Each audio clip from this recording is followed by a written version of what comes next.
Hello అండి, అందరికీ నమస్కారం. శ్రీ విశ్వవసునామ సంవత్సరం, ఉత్తరాయణం, గ్రీష్మ ఋతువు, జ్యేష్ఠ మాసం, శుక్లపక్షం, దశమి. ఈరోజు హస్త నక్షత్రం. ఈరోజు విశేషమైనటువంటిది దశమి, అలాగే హస్త నక్షత్రం. ఈ జ్యేష్ఠ మాసంలో ఒక ప్రత్యేకమైన నామం దశపాపహర దశమి అని గుర్తుపెట్టుకోండి. ఈరోజు అంటే ఈ దశమికే పాపహర దశమి అనే పేరు ఉంది. ఈరోజు ఏదైనా తెలిసి తెలియకుండా బ్రహ్మపాతకం అంటే బ్రహ్మహత్య దోషాలలో, బ్రహ్మపాతక దోషాలలో తల్లి తండ్రిని నిర్లక్ష్యం చేసిన, తల్లి తండ్రికి భోజనం పెట్టకపోయినా, వాళ్ళని నిందించిన, దూషించిన, వాళ్ళకి ఏదైనా ఇబ్బంది పెడితే అది బ్రహ్మహత్య పాతకం కిందకు వచ్చి అది వంశాంతరం అంటే వంశానికి పెరుగుతూనే ఉంటుందన్నమాట. అటువంటి దోషాలు ఉంటాయి. ఆ దోషాన్ని ఇటువంటి రోజు వాసుదేవ నామస్మరణ, నారాయణ నామస్మరణ, గోవింద నామస్మరణ చేసుకున్నట్లయితే ఆ దోషం కొంతవరకు పోతుంది. అందువల్ల ఈరోజు అందరూ కూడా భక్తి శ్రద్ధలతో ఓం గోవిందాయ నమః అనే నామాన్ని జపించాలి. అలా ఆ నామాన్ని జపించడం వలన గోవిందుని అనుగ్రహం, శ్రీకృష్ణుని అనుగ్రహం మరియు శ్రీకృష్ణుని అనుగ్రహంతో పాటుగా పితృదేవతల ఆశీస్సులు కూడా మనకి ప్రాప్తిస్తాయి.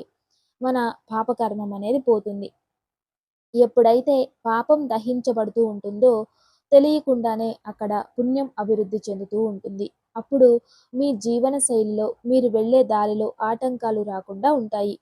జీవితంలో ఆటంకాలు రావడానికి కారణం ఎన్నో శాపాలు, ఎన్నో కృతువులు, ఎన్నో కర్మలు ఉంటాయి. వాటిని తగ్గించుకోవాలంటే ఇటువంటి నక్షత్రం, ఇటువంటి రోజుల్లో దైవనామస్మరణ చేయడం వలన ఎంతో పాపం తగ్గిస్తుంది.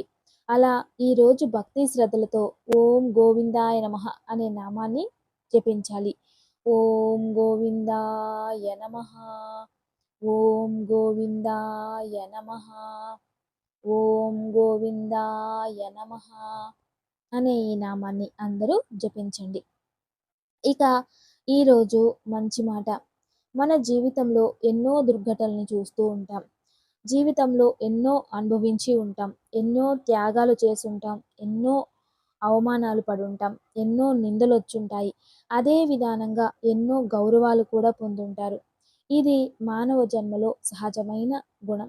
అయితే ఈ కొద్ది కాలంలో ఎలా ఉన్నారంటే ఏదో ఎవరో అన్నారని డిప్రెషన్‌లోకి వెళ్ళిపోవడం, ఇంట్లో తిట్టారని ఆత్మహత్యలు చేసుకోవడం, అప్పులైపోయాయని ఊరొదిలి వెళ్ళిపోవడం, ఇటువంటివన్నీ జరుగుతూ ఉన్నాయి. నిజానికి 100 మంది గౌరవం పొందినప్పుడు అందులో 10 మంది అగౌరవంగా చూసేవాళ్ళు కూడా ఉంటారు.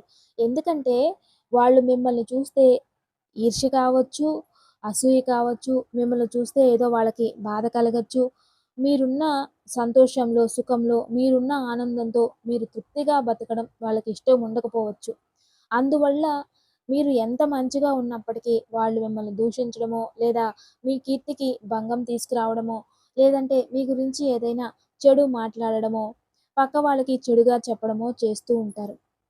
కాబట్టి మీరు వాళ్ళపై దృష్టి పెట్టి మీ కాలాన్ని వృధా చేసుకోకుండా జీవితంలో ముందుకెళ్ళడం నేర్చుకోవాలి. జీవితంలో మనం ప్రతిరోజు ఆహారం సేవిస్తూ ఉంటాం. ఆహారంలో ఏదైనా కాస్త మట్టో లేదా రాయో దొరికితే ఆ రాయిని పక్కన పడేసి మిగతా ఆహారాన్ని భుజిస్తాం. అంతేగాని ఆ రాయి పడిపోయిందని ఆహారాన్ని వదిలేయం కదా! అలాగే మన జీవితంలో కష్టాలొస్తూ ఉంటాయి. కానీ ఆ కష్టాలను పక్కకు పెట్టి జీవితంలో ఎలా అభివృద్ధి చెందాలి, మన కుటుంబాన్ని మనం ఎలా ఉన్నతంగా పోషించుకోవాలి, ఎలా మనం ఉన్నతంగా జీవించాలి అనేది దృష్టిలో పెట్టుకోవాలి. అంతేగాని ఇతరుల మాటల కోసమో, ఇతరుల ఏదో బాధ పెట్టారనో, లేదా ఇతరులు ఎవరో ఏదో అన్నారనో, మిమ్మల్ని కించపరుస్తూ ఉన్నారనో, చుట్టుపక్కల వాళ్ళే మనకి ద్రోహం చేస్తున్నారనో బాధపడుతూ కూర్చోకూడదు. మీలో ధర్మం ఉన్నప్పుడు, మీలో న్యాయం ఉన్నప్పుడు, మీలో మంచితనం ఉన్నప్పుడు మీరు ఇతరులకి భయపడాల్సిన అవసరం ఏమాత్రం లేదు. చాలామంది ఈ కాలంలో ఏమనుకుంటున్నారంటే, మనం గౌరవంతో వాళ్ళని పెద్దవాళ్ళుగా చూసినప్పుడు, గౌరవంతో నమస్కరించినప్పుడు, లేదా వాళ్ళని గౌరవంతో మాట్లాడిస్తున్నామంటే, ఆ గౌరవించే వాళ్ళు గొప్పవాళ్ళు అని అర్థం. లేదా చేతగాని వాళ్ళు మాత్రం అని ఎప్పుడూ అనుకోకూడదు. ఎప్పుడైనా కూడా తల్లి, తండ్రి, పిల్లలు గౌరవిస్తున్నారంటే మీరు గొప్పోళ్ళయిపోయారు అని కాదు. వాళ్ళకి ఆ గౌరవం వాళ్ళకి ఆ ఒక సంస్కారం అనేది ఉంది. అదే పిల్లలు తల్లిదండ్రులకి వాళ్ళు ఏం చేసినా గౌరవిస్తున్నారు అంటే ఆ పిల్లల్లో గౌరవం ఉంది అని. అదే బంధువులు వాళ్ళు ఎటువంటి వాళ్ళైనా వీళ్ళు మనల్ని గౌరవిస్తున్నారు అంటే అది మీలో ఉన్న గొప్పతనం కాదు. వాళ్ళల్లో ఉన్న సంస్కారం, వాళ్ళల్లో ఉన్న గొప్పతనం అది అని గుర్తుపెట్టుకోవాలి. అందువల్ల జీవితంలో ఏదైతే ద్వేషంతో తయారైన శత్రువుల కన్నా ప్రేమతో తయారైన శత్రుత్వం అది మహా సంగ్రామంగా మారుతుంది. దానికి ఆధారం మహాభారతం. కాబట్టి ప్రకృతిలో అధర్మికులు ఎంత అధర్మం చేసినా ధర్మం మిమ్మల్ని కాపాడుతూనే ఉంటుంది. కానీ అందరూ అంటుంటారు, ఎన్ని పూజలు చేసినా, ఎన్ని యజ్ఞ యాగాదులు చేసినా, దేవుణ్ణి ఎంత పూజించినా మాకే ఎందుకు కష్టాలు? ఈ కష్టాల నుండి మేమెందుకు బయటికి రావట్లేదు? ఎందుకు ఈ బాధలోనే ఉంటున్నాం అని అనుకుంటూ ఉంటారు. అయితే ఎప్పుడు కూడా జన్మ జన్మాంతరం నుండి వచ్చే కర్మలు మనల్ని వెంబడిస్తూ ఉంటాయి. వెనుక జన్మలో తెలిసి తెలియకుండా అహంకారంతోనో ఏదో ఒక విధంగా మనం అక్కడ పాపకృతువులని చేసుంటాం. లేదా పాపాత్ముల సాంగత్యంలో ఉండి ఉంటాం. లేదా పాపాలే చేసుంటాం. ఆ కర్మ వల్ల ఈ జన్మలో నువ్వు ఎన్ని పుణ్య కార్యాలు చేసినా కూడా ఆ వెనుక జన్మ పాపం అనేది మొత్తం పోయే వరకు కూడా అలాగే ఉంటుంది. అంటే దీని అర్థం ఏమిటి అంటే, అన్నం ఉడికే వరకు మనం ఎదురు చూడాల్సి వస్తుంది. అన్నం బాగా ఉడికిన తర్వాతే తినడానికి ఆ అన్నం సిద్ధమవుతుంది. దానికి ముందు అన్నం తింటే అంటే సగం సగం ఉడికిన అన్నం తింటే కడుపులో నొప్పొస్తుంది. అదే విధానంగా పాపం మొత్తం దహించే వరకు పుణ్య ప్రతిఫలం కనిపించదన్నమాట. అందువల్ల దీని గురించి ఎక్కువ ఆలోచించకుండా ఏదో పూర్వార్జిత రుణానుబంధం ఉంది. మనం కష్టపడాలి, బ్రతకాలి, మన జీవితంలో అభివృద్ధి చెందాలి అని మీరు భగవంతుని పైన దృష్టి పెట్టి మీ జీవితాన్ని మీరు ముందుకు కొనసాగిస్తూ ఉండండి. జీవితంలో ఏదో ఒక రోజు ఖచ్చితంగా పైకొస్తారు. ఇదే ఈరోజు మంచి మాట. ఇక మన సంప్రదాయం. మన సంప్రదాయంలో పూర్వం నుండి కొన్ని ఆచార విచారాలని ఫాలో చేసుకుంటూ వస్తున్నాం. అయితే ఇంట్లో ఎవరైనా స్వర్గస్థులైనప్పుడు 11వ రోజో లేదా 12వ రోజో ఈ శ్రాద్ధం చేసిన తర్వాత ద్వాదశ దానాలు అని ఇస్తూ ఉంటారు. ఆ దానాలలో ఒకటి అంబ్రెలా దానం ఇస్తారు. ఒకరు పాదరక్షకులు ఇస్తారు. శాలిగ్రామాల్లో దానం ఇస్తూ ఉంటారు. ఆ సమయంలో బంగారం దానం చేస్తారు. అంటే సువర్ణ దానం చేస్తారు. భూదానం, గోదానం ఇలా ఎన్నో దానాలు చేస్తూ ఉంటారు. ఆ సమయంలో ఏమిటంటే సోదర సోదరీమణులు ఏ కారణానికి కూడా దానం స్వీకరించకూడదట. రక్తం పంచుకున్నవారు తండ్రికి వాళ్ళు ఎవరు దానానికి అర్హులు కారు అని అర్థం. తండ్రి స్వర్గస్థులైన సమయంలో ఇది తెలియకుండా చాలామంది ఏం చేస్తున్నారంటే దానం చేసే సమయంలో చెల్లి భర్తని పిలిచి వాళ్ళకి ఈ దానమని, లేదు తమ్ముడు భార్య అని పిలిచి ఈ దానమని చేస్తున్నారు. అలా చేయకూడదు. అలా చేస్తే స్వార్థం అవుతుంది. రెండోది ఇంట్లో తండ్రి చనిపోయినప్పుడు తల్లి వైధవ్యంలో ఉంటుంది. ఆ సమయంలో ఆ ఇంట్లో ఉన్నవారు చెల్లికి దానమిస్తే ఆ దానం స్వీకరిస్తే తదుపరి రోజుల్లో ఆ వైధత్వాన్ని తను స్వీకరించినట్టు అవుతుంది.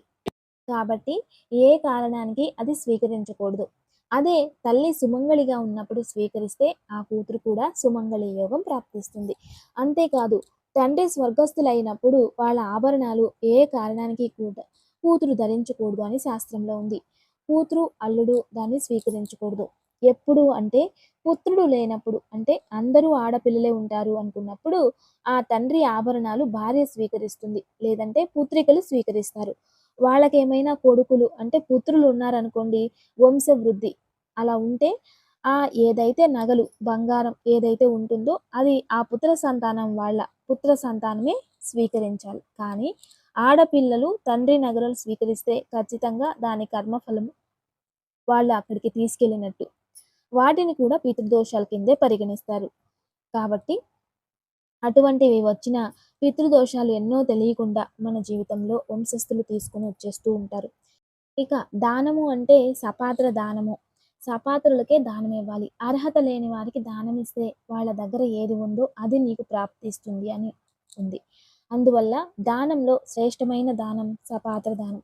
తల్లిదండ్రులు స్వర్గస్థులైనప్పుడు ఆ దానాలని రక్త సంబంధం అంటే రక్తం పంచి పుట్టిన తమ్ముళ్ళకు గాని, చెల్లెళ్ళకి గాని ఇస్తే అది వాళ్ళకి ఆ దాన ఫలం రాదు. ఇంకా కర్మఫలమే వస్తుంది. ఈ విషయాన్ని అందరూ గమనించాలి. ఇది ఈరోజు మన సాంప్రదాయం. ఇక తారాబలం. ఈరోజు నిత్య నక్షత్రం హస్త నక్షత్రం తీసుకుంటే అశ్విని మఖ మూల నక్షత్రం వారికి క్షేమతార. అత్యంత శుభకరమైన రోజు ఉపయోగం చేసుకోండి. భరణి పుబ్బ పూర్వాషాఢ నక్షత్రం వారికి విపత్తార. కాస్త జాగ్రత్తగా ఉంటే సరిపోతుంది. కృతిక ఉత్తర ఉత్తరాషాఢ వారికి సంపత్తార. ఆర్థికంగా చాలా బాగుంది, ఉపయోగం చేసుకోండి. రోహిణి హస్త శ్రవణ నక్షత్రం వారికి జన్మతార. ఆరోగ్యం జాగ్రత్తగా చూసుకోండి. మృగశిర చిత్త ధనిష్ట నక్షత్రం వారికి పరమమిత్రతార. అత్యంత శుభకరమైన రోజు, అన్ని పనులు మీ ఫేవర్గా ఉంటాయి, ప్రయత్నించండి. ఇక ఆరుద్ర స్వాతి శతభిష నక్షత్రం వారికి మిత్రతార. ఇది మీకు అనుకూలంగా ఉంటుంది. ఈరోజు మీ పనులకి ఎటువంటి ఇబ్బందుల్లో ఉండవు, ప్రయత్నించండి. ఇక పునర్వసు విశాఖ పూర్వ భాద్రపద వారికి నైదనతార. కాస్త జాగ్రత్తగా ఉండడం చాలా మంచిది. ఇక పుష్య అనురాధ ఉత్తరాపాద్ర నక్షత్రం వారికి సాధకతార. ఈ రోజు శుభకరమైన రోజు, ఉపయోగం చేసుకోండి. అశ్లేష జ్యేష్ఠ రేవతి నక్షత్రం వారికి ప్రత్యేకతార. ఈ రోజు అంత మంచిది కాదు, ఆలోచించి నిర్ణయాలు తీసుకోవడం ఉత్తమం. ఇది ఈరోజు తారాబలం. ఇక దివ్యమైన వాస్తు పరిష్కారం. బృహతి తంత్రంలో వాస్తు గురించి మరియు గృహ నిర్మాణం గురించి, వాస్తు పురుషుడు ఎక్కడ ఉంటాడు, ఎక్కడ ఏ స్థానంలో ఉండే టైంలో ఎటువంటి రాశివారు ఇల్లు నిర్మాణం చేయాలి అనేటటువంటిది కూడా ఉంది. కొన్నిసార్లు కత్తెర అని అంటూ ఉంటారు. ఆ కత్తెర సమయంలో ముహూర్తం లేదు అని, ఉండదు అని చాలామంది ఈ కత్తెర అని అన్నారు. అయితే చంద్రుడు అంటే దీని అర్థం ఏమిటంటే సూర్యుడు చంద్రుడు మధ్యలో కుజుడి ప్రవేశం ఉండేదాన్ని కత్తెర అంటారు. అంటే ఆ సమయంలో భూమిపై కుజుని దృష్టి పడి దహిస్తూ ఉంటుంది, భూమి వేడిగా ఉంటుంది. అది ఆ సమయంలో, అటువంటి సమయంలో శాస్త్రం ఏం చెప్పింది అంటే భూమి తవ్వరాదు అని చెప్పింది, పునాదులు తవ్వరాదు అని చెప్పలేదు. కాస్త ఇది అందరూ గమనించుకోవాలి. భూమి తవ్వరాదు అని చెప్పింది అంటే పూర్వంలో బావులు తవ్వేవారు. ఎండాకాలంలో లోతుగా బావిని తవ్వితే ఎండాకాలం కదా, అక్కడ నీరుండదు. అక్కడ వాళ్ళు అలసిపోయి లోపల తవ్వుతూ ఉంటారు కదా, ఈ ఎండ వేడికి ఎక్కువై అనారోగ్య సమస్య వచ్చి ఊపిరాడకుండా ఎంతోమంది పాడైపోయినవి కూడా ఉంటారు. అంటే అలా ఊపిరాడక.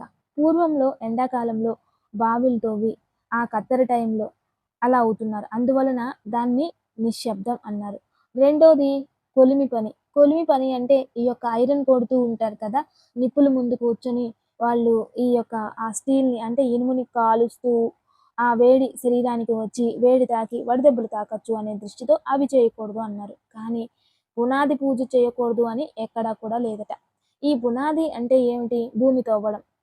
ఈ రెండిట్లో అర్థం చేసుకోవాలి. పునాది అంటే గృహ నిర్మాణం కోసం, గృహప్రవేశాలు, బ్రహ్మోపదేశాలు, పెళ్ళిళ్ళు, ఈ శుభకార్యాలన్నీ ఇల్లు కట్టడం మాత్రం ఒకటే లేదు. అలా ఏ శాస్త్రంలో లేదు. కానీ కొందరు ఇవన్నీ చెప్తూ ఉన్నారు, భూమి తవ్వకూడదు అని.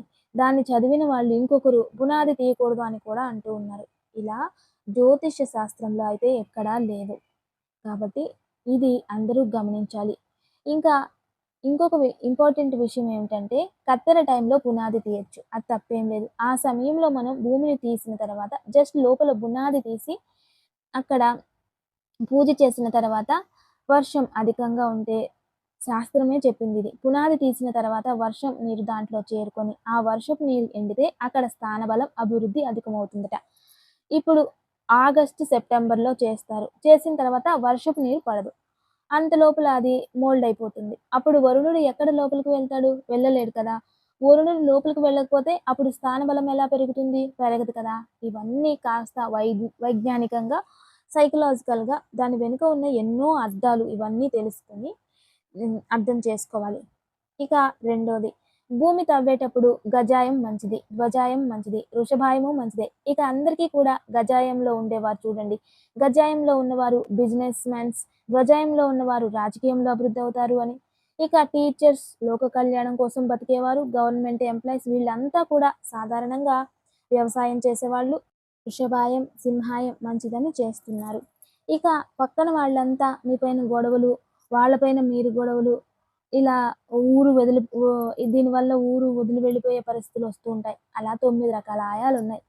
కాబట్టి ఈ ఆయం తప్పిపోతే ఇల్లు పూర్తి కాకముందే అపశకునాలు జరుగుతాయి. కాబట్టి ఇవేవి జరగకూడదు అని ఒక శుభదృష్టితోనే భూమి తవ్వేటప్పుడే, ఇల్లు కట్టేటప్పుడు బ్రహ్మస్థానంలోనూ, ఈశాన్యంలోనూ, నైరుతిలోనూ ఏదో ఒక సమయంలో ఆ పునాదిలో శ్రీవాస్తు యంత్రాన్ని తలపెట్టి క్లోజ్ చేసి ఇల్లు నిర్మాణం చేస్తే భూమికి స్థానబలం వస్తుంది. తర్వాత ఆ భూమి కూడా మంచిగా ఉంటుంది. ఆ ఇంట్లో వెళ్ళిన తర్వాత మీరు కూడా బావుంటారు. ఇల్లు కూడా చాలా బాగా కంప్లీట్ అవుతుంది. ఇదే ఈరోజు వాస్తు పరిహారం. ఇక దివ్య పూజ. రేపు ఏకాదశి విశేషమైనటువంటి రోజు.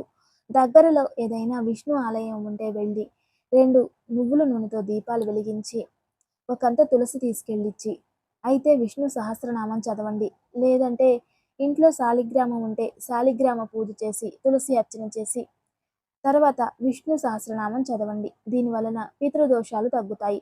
పితృలకి మోక్షం ప్రాప్తిస్తుంది. పితృదేవతల అనుగ్రహం మీ పైన ఉంటుంది. పితృదోషాలు తొలగిపోతాయి. లేదు ఇలా మేము చేయలేము అనుకున్నప్పుడు, విష్ణు సహస్రనామం చదవడానికి వీలు కాలేదు అనుకున్నప్పుడు, ఈ విష్ణు నామస్మరణం అంటే ఓం నమో భగవతే వాసుదేవాయ అనే నామాన్ని మీరు దేవాలయంలో కూర్చొని ధ్యానం చేయడం వలన పితృదోషాలు తగ్గుతాయి. వంశాభివృద్ధి జరుగుతుంది. కాబట్టి రేపు తప్పకుండా విష్ణు ఆలయానికి వెళ్ళి తులసి ఇచ్చి నమస్కరించుకొని రండి. పితృదేవతల అనుగ్రహంతో పాటు పితృదోషాలు కూడా పోతాయి. పితృదేవతల ఆశీర్వాదం ప్రాప్తిస్తుంది. ఇక దివ్యమైన యోగక్షేమం. ఈరోజు సాయంత్రం మీరందరూ కూడా వెంకటేశ్వర స్వామి ముందు బియ్యం పిండితో 2 దీపాలు వెలిగించి, ఆ స్వామివారికి బిల్వదళాలతో మాల చేసి లేదా బిల్వార్చన చేసి, ఏదైనా తియ్యని ప్రసాదం నైవేద్యం పెట్టి వెంకటేశ్వర వజ్ర కవచం పారాయణం చేసుకోండి. నెయ్యి దీపం వెలిగించడానికి నెయ్యి లేదు అన్నప్పుడు కొబ్బరి నూనెైనా దీపం వెలిగించి వెంకటేశ్వర వజ్ర కవచం పారాయణం చేసుకోండి. ఇలా చేయడం వలన ఆర్థికంగా అభివృద్ధి అవుతారు. త్వరలోనే అప్పుల బాధలన్నీ తగ్గిపోతాయి. ఆ వెంకటేశ్వర స్వామి అనుగ్రహం ప్రాప్తిస్తుంది. దివ్యమైన యోగక్షేమం తప్పక ఆచరించండి. నమస్తే. Thanks for watching.